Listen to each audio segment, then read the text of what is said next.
दोस्तों, बैलेड शब्द का मतलब ही होता है डांस करना। यानी कि पुराने टाइम पर जब एंटरटेनमेंट के लिए टीवी फोन वगैरह नहीं था, तो बैलेड सुन के डांस करते थे लोग। यानी बैलेड भी एक टाइप की पोएट्री ही है। और दोस्तों, इसकी परफेक्ट डेफिनेशन क्या है, तो उसके बारे में बात करनी है।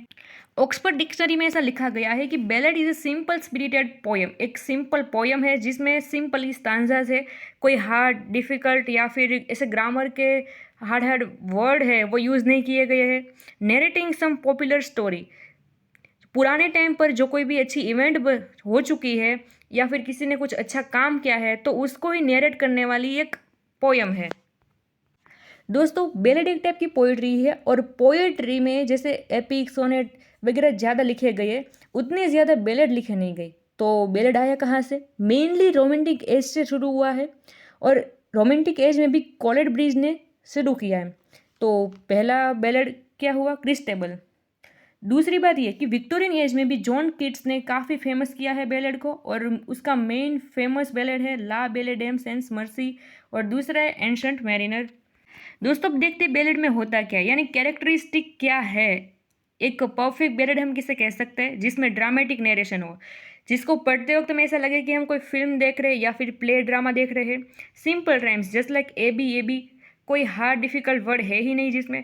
एक्सट्रीमली म्यूजिकल, हमने देखा कि लोग पुराने टाइम पर एंटरटेनमेंट के लिए इस पर डांस करते थे, तो म्यूज़िक तो होना ज़रूरी है जिसमें। फोक हीरोज़, यानी पुराने टाइम पर किसी ने कुछ अच्छा काम किया है, ब्रेव पर्सन है, तो उस पर यह लिखी जाती है बैलेड। साथ ही दोस्तों, बैलेड में ट्रेजिक जैसा कुछ नहीं होता, यानी अगर हो भी तो भी थोड़ा सा, यानी 10% तक ही होता है। और रेस्टिंग रहा 90%, तो उसमें ह्यूमरस होता है एकदम, जिसे हम संस्कृत में श्रृंगार रस कहते हैं। तो ऐसे अलग अलग है, हॉरर होता है। लेकिन यहाँ एक इसकी स्पेशलिटी है कि ट्रेजिक नहीं होता है, बहुत कम होता है। साथ ही सुपर नेचुरल एलिमेंट्स भी यूज़ किए जाते हैं, जैसे कि जादू टोना है, ब्लैक मैजिक है वगैरह। तो अब देखिए थीम्स आ गई है, तो थीम्स में भी कुछ ऐसा ही है। वायोलेंस है, वायोलेंस यानी हिंसा, सुसाइड, मर्डर, जैसे युद्ध होता है तो ऐसा एनवायरनमेंट होता है। एक एग्जांपल है एडम ऑफ गॉर्डन। ये बैलेड है जिसमें किंग रोड्स की गैर मौजूदगी में गॉर्डन नाम का एक इंसान आके किंग रोड्स के महल में आग लगा देता है। अंदर रही रानी अपनी बेटियों को बचाने के लिए बाहर फेंक देती है, लेकिन गलती से वो बेटियां हथियारों पर गिरती है और मर जाती है। तो ये बैलेड खत्म हो गया। तो यहाँ आया नहीं, वायोलेंस आया, बिकॉज ये बेटियों की डेथ हो गई। अब है super natural elements. Super natural मैंने जैसे बताया कि जादू टोना, ब्लैक मैजिक, ये सब सुपर नेचुरल है। पुराने टाइम पर सिर्फ लड़ाई झगड़े और मौत का डर नहीं था लोगों को, लेकिन भूत और ब्लैक मैजिक से भी डरते थे। तो इस हॉरर थीम पर क्लर्क सॉन्डर्स और द डेमन लवर, ये दोनों बैलेड लिखे गए और वो भी काफ़ी फेमस है। तो ये हो गए सुपर नेचुरल एलिमेंट। फिर है रॉबिन हुड। दोस्तों, ये नाम आपने काफ़ी सुना होगा। काफ़ी पुराने समय में रॉबिन नाम का एक बहादुर हीरो था, एकदम ब्रेव। तो नेक्स्ट जनरेशन ने क्या किया कि रॉबिन की तारीफ करने के लिए, रॉबिन की प्रेज करने के लिए बैलेड्स लिखना शुरू किया, और ये बैलेड्स वहाँ की स्कूल्स में भी पढ़ाए जाते थे और आज भी कई स्कूल में पढ़ाए जाते हैं। तो ये है रॉबिन हुड।